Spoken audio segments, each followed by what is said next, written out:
प्यारे विद्यार्थियों, आज हम राष्ट्रीय पुरस्कार की बात करते हैं। तो सबसे पहला पुरस्कार की हम बात करने जा रहे हैं वो है भारत रत्न। भारत रत्न देश का सबसे बड़ा नागरिक सम्मान है जो कला, साहित्य, विज्ञान और सार्वजनिक सेवा या जीवन में असाधारण एवं अति उत्तम कोटि की उपलब्धि के लिए दिया जाता है। इस पुरस्कार की जो शुरुआत हुई वो 1954 ईस्वी में हुई थी। ये अलंकरण 35 mm व्यास के कांच से निर्मित पीतल के पत्ते के आकार का होता है। यह 2/16 इंच लंबा, 1/7/8 इंच चौड़ा व 1/8 इंच मोटा होता है। इस अलंकरण के मुख्य भाग पर सूरज की आकृति अंकित है, जिसके नीचे भारत रत्न शब्द चांदी में खुदा होता है। इसके पिछले भाग पर राष्ट्रीय चिन्ह और इसके नीचे सत्यमेव जयते, जो कि मुंडको उपनिषद से लिया गया है, लिखा होता है। भारत रत्न विदेशी नागरिकों को भी प्रदान किया जाता है। यह सफ़ेद फीते के साथ गले में पहना जाता है। जनता पार्टी सरकार द्वारा वर्ष 1977 में भारत रत्न तथा पद्म पुरस्कारों को बंद कर दिया गया था, किंतु वर्ष 1980 में कांग्रेस सरकार ने पुनः शुरू कर दिया। वर्ष 1980 में दोबारा शुरू होने पर इसे सर्वप्रथम मदर टेरेसा जी को दिया गया। मूल प्रलेख में भारत रत्न को मरणोपरांत देने का प्रावधान नहीं था। यह प्रावधान 1966 के बाद जोड़ा गया। बाद में यह 12 व्यक्तियों को मरणोपरांत दिया गया। एक वर्ष में अधिकतम 3 व्यक्तियों को ही भारत रत्न दिया जाता है। मूल रूप से भारत रत्न के पदक का डिजाइन 35 mm गोलाकार स्वर्ण मेडल था, जिसमें सामने सूर्य बना था। ऊपर हिंदी में भारत रत्न लिखा था, नीचे पुष्प हार था और पीछे की तरफ राष्ट्रीय चिन्ह और मोटो था।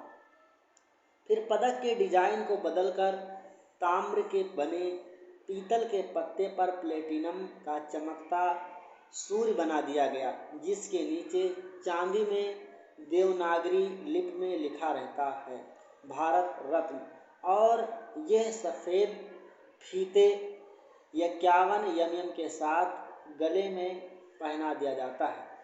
1992 ईस्वी में सुभाष चंद्र बोस को भारत रत्न से मरणोपरांत सम्मानित किया गया था, लेकिन उनकी मृत्यु विवादित होने के कारण भारत सरकार ने यह पुरस्कार वापस ले लिया। यह पुरस्कार वापस लिए जाने का एकमात्र उदाहरण है, यानी किसी को दिया गया उसके बाद में उसे वापस ले लिया गया। तो ये नेताजी सुभाष चंद्र बोस को उनके मृत्यु के पश्चात दिया गया था मरणोपरांत, लेकिन बाद में जब उनकी मृत्यु विवादित हुई तो वापस ले लिया गया। भारत के प्रथम शिक्षा मंत्री मौलाना अबुल कलाम आज़ाद को जब भारत रत्न देने की बात आई तो उन्होंने जोर देकर मना कर दिया कि जो लोग इसकी चयन समिति में रहे हों उनको ये सम्मान नहीं दिया जाना चाहिए। बाद में वर्ष 1992 में उन्हें मरणोपरांत यह पुरस्कार दिया गया। मरणोपरांत सर्वप्रथम भारत रत्न लाल बहादुर शास्त्री जी को दिया गया था। वर्ष 2011 में भारत के प्रधानमंत्री और गृह मंत्री इस बात पर सहमत हो गए कि यह अवार्ड खेल से संबंधित व्यक्ति को भी प्रदान किया जा सकता है। भारत रत्न प्राप्तकर्ता को भारत में वरीयता क्रम में 7वां का स्थान प्राप्त है।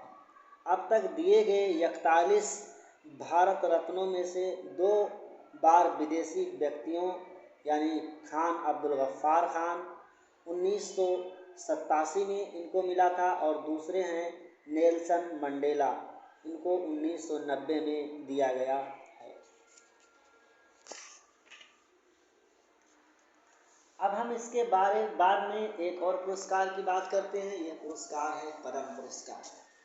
तो पद्म पुरस्कार वर्ष 1954 में शुरू किया गया था। यह पुरस्कार 3 श्रेणियों यानी पद्म विभूषण, पद्म भूषण तथा पद्मश्री में प्रदान किए जाते हैं। पद्मश्री विशिष्ट सेवा के लिए, पद्म भूषण उच्च कोटि की विशिष्ट सेवा के लिए तथा पद्म विभूषण असाधारण एवं विशिष्ट सेवाओं के लिए दिए जाते हैं। यह पुरस्कार सभी प्रकार की गतिविधियों जैसे कला, साहित्य, शिक्षा, खेलकूद, चिकित्सा, सामाजिक कार्य, विज्ञान और इंजीनियरिंग, सार्वजनिक मामले, सिविल सेवा, व्यापार तथा उद्योग आदि में विशिष्ट तथा असाधारण उपलब्धियों सेवाओं के लिए दिए जाते हैं। वर्ष 1978, 1979 तथा 1993 से 1997 के दौरान यह पुरस्कार घोषित नहीं किया गया। अब हम कुछ वीरता पुरस्कारों की बात कर लेते हैं। तो वीरता पुरस्कारों के अंतर्गत हम पढ़ते हैं, पहला है जो परमवीर चक्र। तो परमवीर चक्र देश का सर्वोच्च सैन्य अलंकरण है। यह सम्मान युद्ध क्षेत्र में अदम्य साहस तथा परम शूरता का परिचय देने वालों को दिया जाता है। यह पुरस्कार तीनों सेनाओं के वीरों को सम्मान रूप में दिया जाता है। अब तक 21 भारतीयों को इस सम्मान से सम्मानित किया जा चुका है। अब हम दूसरे वीरता पुरस्कार की बात करते हैं। तो यह है महावीर चक्र। महावीर चक्र युद्ध के समय वीरता का पदक है। यह सम्मान सैनिकों तथा असैनिकों को असाधारण शौर्य तथा वीरता के लिए दिया जाता है। परमवीर चक्र के पश्चात ये द्वितीय श्रेणी का वीरता पुरस्कार है। और एक और पुरस्कार है वीर चक्र पुरस्कार। ये भी युद्ध के समय वीरता का पदक है। ये सम्मान सैनिकों को असाधारण वीरता या बलिदान के लिए दिया जाता है।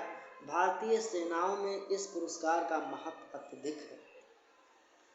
एक और पुरस्कार है अशोक चक्र पुरस्कार। ये शांति काल में दिया जाने वाला वीरता सम्मान है। ये सम्मान सैनिकों और गैर सैनिकों को असाधारण वीरता या प्रकट शूरता या बलिदान के लिए दिया जाता है।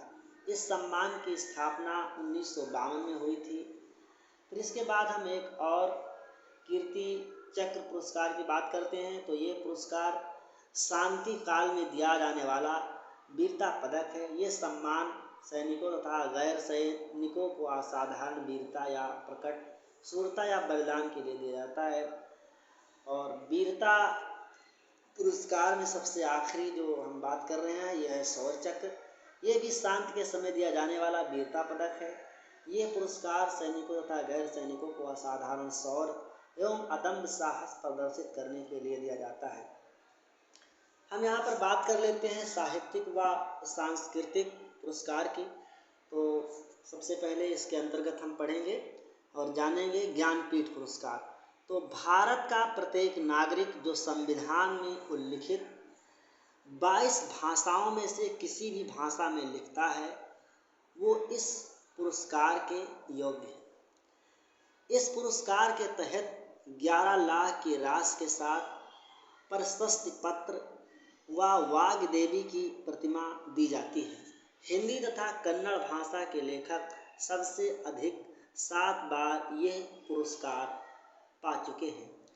वर्ष 1982 के पूर्व यह पुरस्कार किसी लेखक द्वारा उसकी एक कीर्ति के लिए दिया जाता है, परंतु अब यह पुरस्कार आजीवन साहित्यिक कार्य के लिए दिया जाने लगा है। तो ज्ञानपीठ पुरस्कार विजेता और उनकी कीर्तियों तो हम जान लेते हैं। ज़्यादा मैं नहीं बताऊंगा, थोड़ा बहुत आप लोगों को बता देता हूं।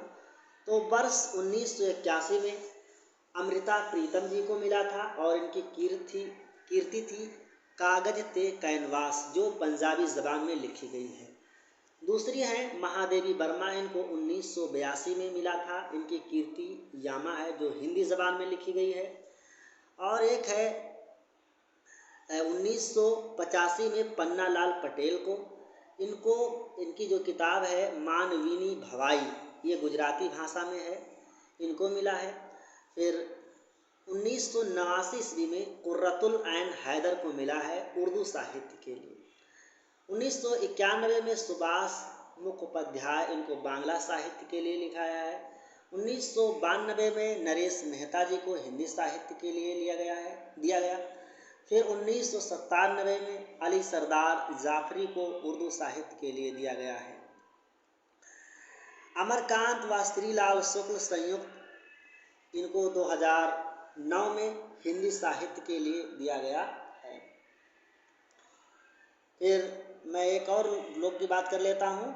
2008 में मिला है अखलाक मोहम्मद खान शहरयार, इनको उर्दू साहित्य के लिए 2008 में ये पुरस्कार मिल चुका है। तो इसी तरीके से और कई लोग हैं, लेकिन मैं ज़रूरी नहीं समझता हूँ। तो इस पुरस्कार के बाद हम अगले पुरस्कार की बात करते हैं। तो अगला पुरस्कार है फिल्म पुरस्कार के बारे में जान लेते हैं। कुछ फिल्म पुरस्कार हैं। तो सबसे पहला फिल्म जो पुरस्कार है, प्रसिद्ध पुरस्कार, वो है दादा साहब फाल्के पुरस्कार। दादा साहब फाल्के पुरस्कार की स्थापना 1969 में दादा साहब फाल्के की 100वीं जयंती के अवसर पर की गई थी। यह भारतीय सिनेमा का सबसे बड़ा पुरस्कार है जो आजीवन योगदान हेतु केंद्र सरकार के जरिए दिया जाता है। यह पुरस्कार भारतीय सिनेमा के संवर्धन और विकास में उल्लेखनीय योगदान करने के लिए प्रदान किया जाता है।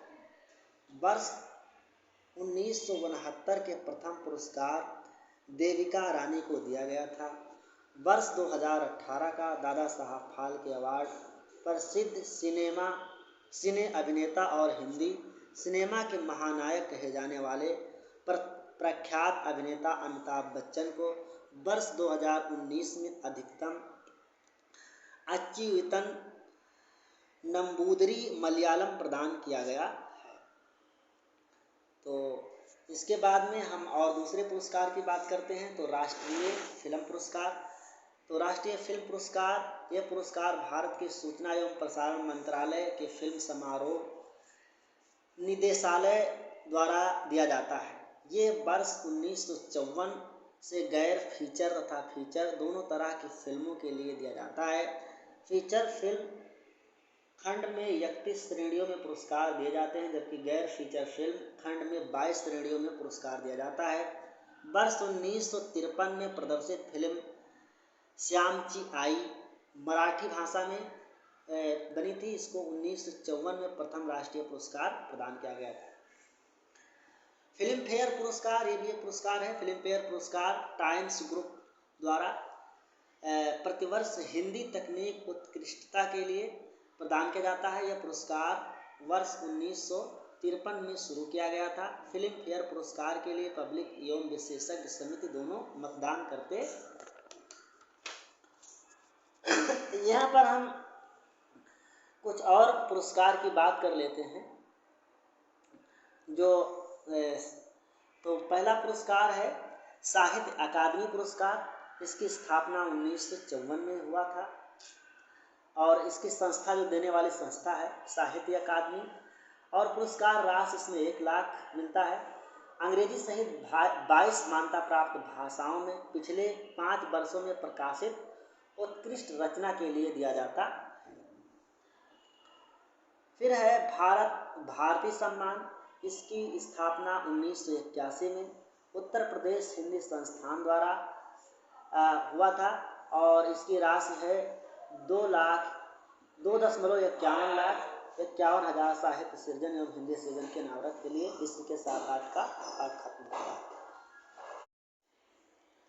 प्यारे विद्यार्थियों, आज हम राष्ट्रीय पुरस्कार की बात करते हैं।